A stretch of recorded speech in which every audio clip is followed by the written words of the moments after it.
Hello, welcome to Ride 4. A while ago, back in the text commentary days, I made a video called An Idiot Goes Sim Racing. It was an okay video, I think, but more importantly, it had the best title I've ever come up with. I've tried to turn An Idiot Goes into a series before, most recently with Dirt Rally 2.0, which for some reason OBS records at 2 FPS, but this time I've got something that works. Ride 4 is everything I envisioned for this series. It looks good, it's decent to play, and, crucially, I'm terrible at it. Here, I'll show you. Now, the one review I bothered to watch of this game before blowing $50 on it was somewhat negative, and a large part of it focused on the game's intro, which throws you right into the deep end with little explanation of the game's mechanics. However, as I discovered, that's ridiculous. I'm pretty much the opposite of this game's target audience. I've never played a motorcycle racing game before, I know nothing about them at all. And I can't even go fast in a car racing game unless it's fairly arcadey. But, although I know this is some pretty woeful driving for anyone who actually knows what they're doing, I'm a complete beginner and the intro is easy for me. That's not to say there wasn't a big learning curve for me. There's a pretty huge delay when you try to turn, for instance. This isn't necessarily a problem with the game. After all, you turn a bike by leaning, of course it takes a moment. But it's something you have to get used to. I don't think all my footage will be shown in order in this video, but you'll still see me learn the game as it goes on, and how well I predict that delay is an easy way to measure that. I finished the tutorial in style by discovering you can wheelie, and then having a crash for good measure. Then I move on. The game gives me my time, rewards me with a silver medal and a bunch of things I still don't understand, and then plays a cutscene which heralds the unlocking of a new bike.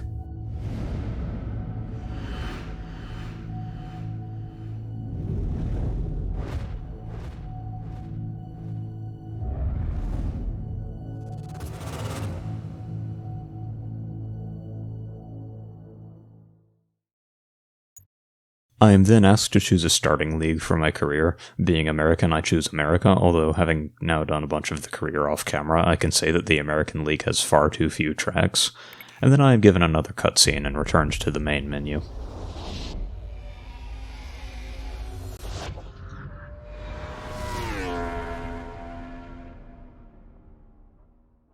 I don't do any career stuff right away, though. This game seems to be kind of the Forza Motorsport of the motorcycle racing genre, and naturally I feel compelled to modify my bike. Seeing as I literally just started the game, I don't want to spend all the money it's given me to start with immediately. So, after looking through the various upgrades, I settle for just removing the license plate, which is free. It also does nothing performance-wise, but I needed to demo some sort of modification, so there you go.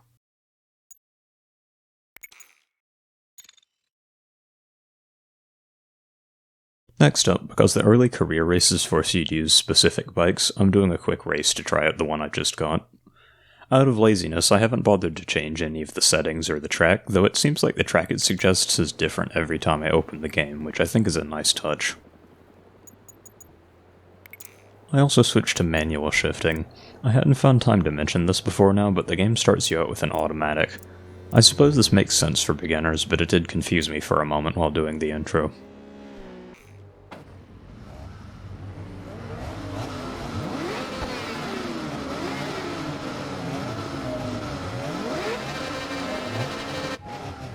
I'm sure racing with AI can only go well, right? As you can tell, that weird input lag makes it very difficult not to crash into people. I'm already bad enough at clean racing in a normal racing game, let alone one where no amount of reaction time can save you from ragdolling your way off the track. As far as the AI go, they're clearly much faster in corners than me because I'm terrible, but something that is almost immediately obvious is that I'm far faster in a straight line. I'm not sure why this is, and I suspect it might be how the game deals with AI difficulty on the easier settings, but it's kind of a problem. Depending on how technical the track you're racing on is, the actual challenge varies drastically.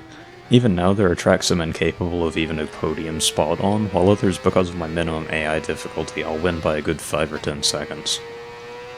This was, of course, not the case when I filmed this part of the video, and as one would expect, I go on to lose resoundingly.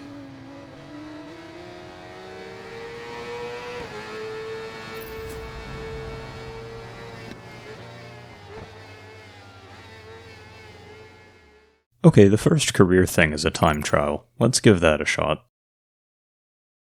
The time trials are some of the easier career events for me. I won't show the others because this video would be too long, but just take my word for it.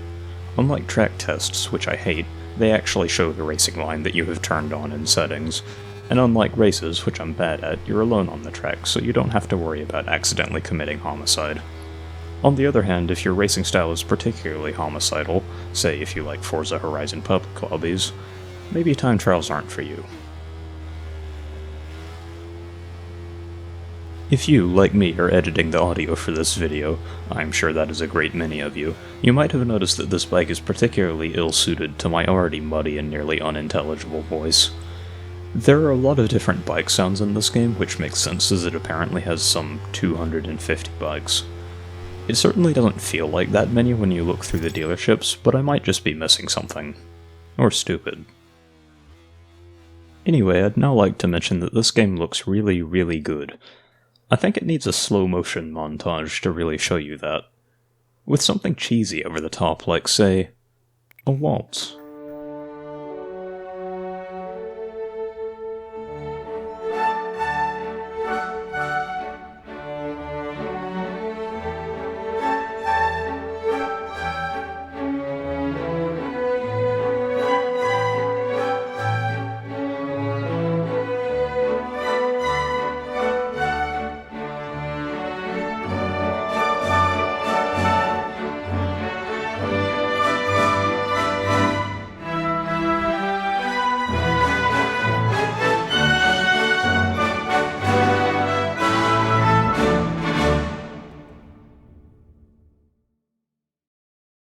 Okay, now that all the basics of a game review are done, not that this series is really a review series anyway, let's move on to the fun stuff.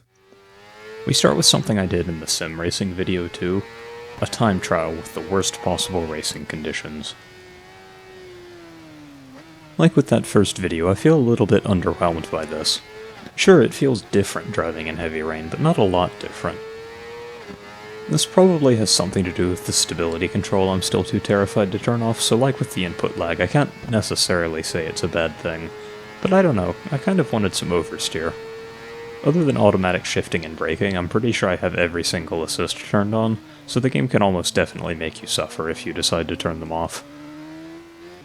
Other than an invalidated lap, the game likes to do that even when you do a lot less off-roading than this, the rain lap goes fairly well, and because that's boring, we're moving on. I find that Ride 4's economy works very well for me. It doesn't throw cars at you like some of the more arcadey racers might, but you can reasonably get the money for a new bike in a couple hours. Not to mention that a lot of the career event groups give you bikes if you can get all gold medals. However, if you do decide you want a bit more money for whatever reason, the weekly events are absolutely the way to do that.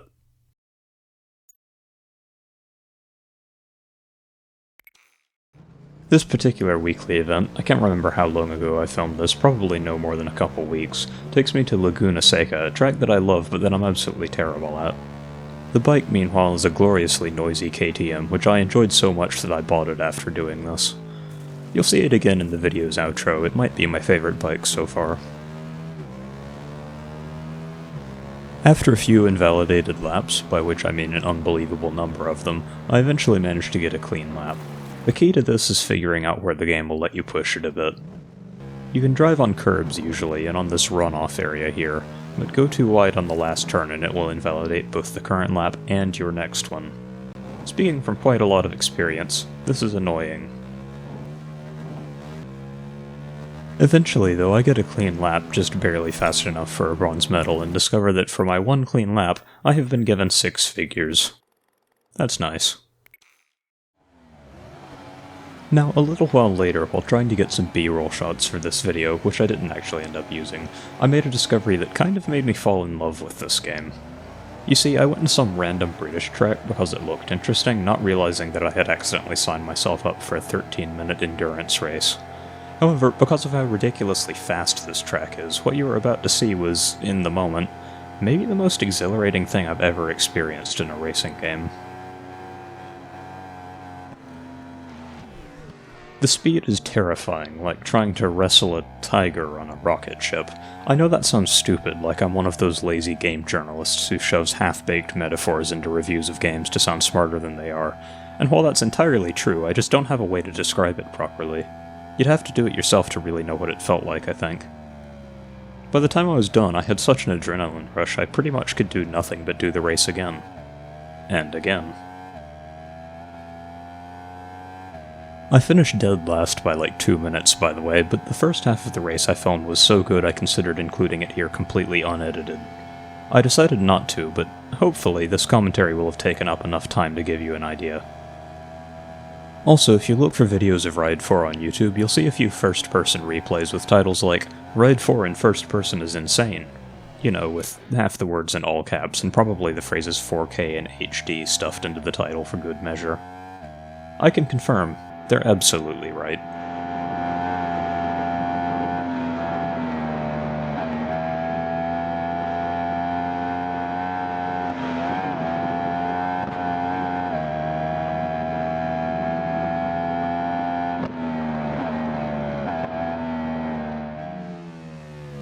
So, since this series is at least sort of meant to review games, though like anything I do, I care a lot more about spectacle and entertainment value, what are my final thoughts? Well, I like it. I like it a lot. Buying this game was very much a gamble for me.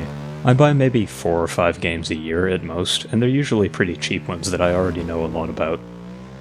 Ride 4 is $50 here in the States, although apparently, even converted back to USD, the price is different elsewhere, and I knew nothing about it going in. As I said, I watched one single review, which was not great, and just decided on a whim to buy it anyway, and I'm glad I did. It's definitely not perfect. It's pretty tricky to get a fast lap, the game is very unforgiving with track limits, the career can be repetitive, the AI balancing is pretty bad, the braking line is often wildly inaccurate, and so on. But I don't care. Maybe it's the novelty, but I just love playing this game. For all the things that are wrong with it, it gets most of the things that matter right. The physics are very consistent, and the driving feels nice. The bike sounds are great, although I have no idea how realistic they are because I know nothing about bikes. The money system is, at least for me, right in the sweet spot, and I feel like having large goals that are still within reach, that is, the more expensive bikes, really helps keep me playing. There's a DLC that doubles all the money you make, but honestly, even if it was free, I wouldn't get it. The menus all make sense to navigate through, unlike the original Assetto Corsa, which I can't even comprehend, and they're nice to look at. I'd prefer a bit more visual customization, but the bike modification is also great. Because of how the game balances its bikes, like a more consistent version of Forza's PI system, it feels like you don't really have to make your bike as fast as possible. You can just customize it so it suits how you like to drive. For instance, I usually max out the brakes, but I leave the engine alone because I'm already way faster than the AI on straights. In short, it's a really fun game. So, if you like racing games, can spare the expense, and are willing to take recommendations from a guy who can barely even talk, yeah, I'd say give it a try. For now though, that's it. Thanks for watching, and goodbye.